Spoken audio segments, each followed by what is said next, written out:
16ই December মহান বিজয় দিবস উপলক্ষে নারায়ণগঞ্জের 2500 নারায়ণগঞ্জ 2-2500 আসনে বাংলাদেশ জাতীয়তাবাদী বিএনপির সাবেক 3 বারের মনোনীত এমপি আতাউর রহমান খান আঙ্গুর শহীদ মিনারে ফুল দিয়ে শ্রদ্ধা নিবেদন করেন। প্রতিনিধি লিটন বিশ্বাস জানান, পরে এই বিশাল বিজয় মিছিলে র্যালি বের করেন।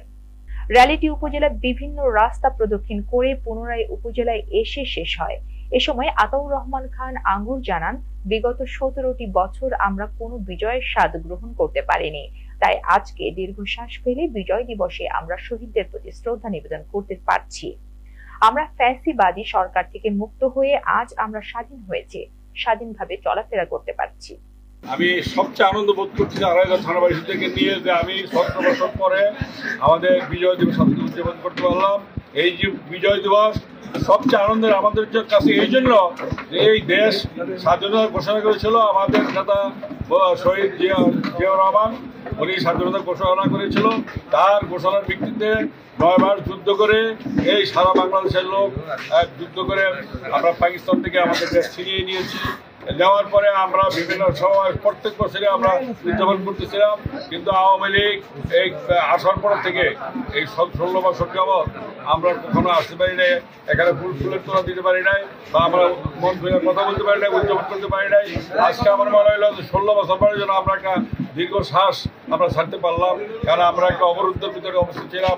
কারণ আমরা আড়াইহাজার মিছিল করবো দূর আসা যাওয়া করলে এখানকার স্থানীয় এমপি তথা স্থানীয় প্রশাসন আমাদের কোনো সহযোগিতা করে নাই এবং আমাদেরকে মারধর করছে, মামলা দিয়েছে, হয়রানিমূলক মিথ্যা মামলা দিয়ে আমাদেরকে যাতে আমরা মিছিল না করতে পারি, বেগম খালেদার মুক্তির জন্য আন্দোলন করতে পারি, এগুলি যাতে না করতে পারি এর জন্য প্রশাসন এবং তখনকার এমপি সাবেক এমপি এরা বাধা দিয়েছে। আজকে আমার আড়াইহাজারবাসীকে আমি শুভেচ্ছা জানাই যে আপনারা এত সকালে এই হাজার হাজার লোক আপনারা চলে আসছেন আজকে কেন একটা স্বাধীনতার বিজয় আজকে উদযাপন করেছেন। আমি আপনাদের কাছে কৃতজ্ঞতা জানাই যে আপনারা আমার সাথে এই সকালবেলা শীতের সকালে আপনারা এসছেন এবং আইসা ফুলের তোড়া দিয়েছেন এবং মিছিল করেছেন, বিজয় মিছিল করেছেন। এর চেয়ে আনন্দের কথা কি হতে পারে। আমি আপনাদের ম্যাডাম খালেদার পক্ষ থেকে এবং আমাদের ভারপ্রাপ্ত চেয়ারম্যান জনাব তারেক রহমান সাহেবের পক্ষ থেকে আপনাদের ধন্যবাদ জানাই। এবং আমরা আমাদের নেতা আমাদের ভারপ্রাপ্ত চেয়ারম্যান তারেক রহমান সাহেব গতকাল বলেছেন যে আমরা কিছুদিনের মধ্যে একটা নির্বাচনী রোডম্যাপে ঢুকে যাব এবং তার অর্থ হইল খুব শীঘ্রই নির্বাচন হবে এবং সেই নির্বাচন জনগণের ম্যান্ডেট নিয়ে আমরা ক্ষমতা আসতে চাই। আপনারা সবাই ঐক্যবদ্ধ থাকতে বলা হয়েছে আমাদের নেতা তারেক সাহেব এবং ম্যাডাম খালেদা আপনাদেরকে বলছে ঐক্যবদ্ধ থাকতে। বিগত দেওয়ান ঐক্যবদ্ধ থেকে আপনারা বিজয় ছিনিয়ে নিয়েছিলাম, এই বছর আবার জনগণের ভোটের মাধ্যমে আমরা বিজয় ছিনিয়ে দেব। সেই জন্য আমাদের সবাইকে ঐক্যবদ্ধ থাকতে হবে, নেতাকর্মীরা। আর যারা আপনারা আঘাতপ্রাপ্ত হয়েছেন, কষ্ট করেছেন, তারা আমার সাথে যোগাযোগ করবেন। আপনাদেরকে আমরা সেই ধরনের সেবা, স্বাস্থ্যসেবা এবং ওষুধপত্র ক্রয় করতে যা খরচ আছে আমরা দেবো। এবং যারা মিথ্যা মামলা জেল খেটেছেন, আমরা ওই সময় দেখেছি এখন বাড়ি আসার পর অনেকের কাজকর্ম নাই, আমরা সেই করে দেবো ইনশাল্লাহ।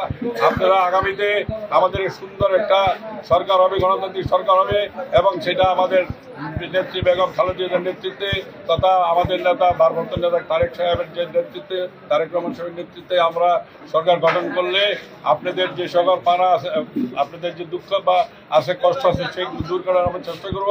ইতিমধ্যে জানেন আমাদের নেতা 31 দফা কর্মসূচি ঘোষণা করেছে।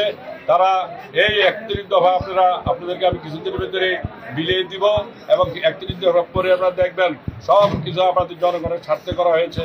জনগণের শিক্ষা, জনগণের খাদ্য, জনগণের চলাচল, ব্যবসা বাণিজ্য ইত্যাদি ইত্যাদি কীভাবে করা যায় বা সুন্দর সমাজ গঠন করতে পারে, সেই জন্য সেই নির্দেশনা দেওয়া আছে।